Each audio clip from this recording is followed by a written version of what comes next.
大家好，今日我想同大家講嘅係要喺 Excel 入邊快速輸入日、月、年。平時呢，我哋喺輸入日期嘅時候，通常都要加上斜線，例如就好似咁樣啦。不過如果想輸入得更快呢，我哋可以跟住以下個方法去做嘅喎。首先呢，我哋就選取所有需要輸入日期嘅儲存格，之後呢，我哋按 Ctrl+1。開啟 Format Cell， 即係格式化儲存格嘅視窗。接住呢，我哋選擇 Custom， 即係自定。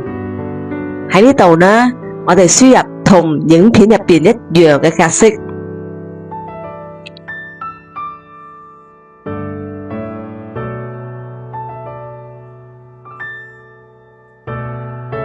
然後呢，我哋按 OK 就完成啦。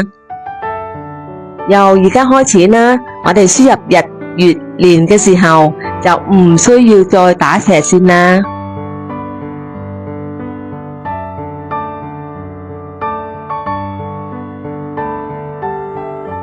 祝大家操作成功！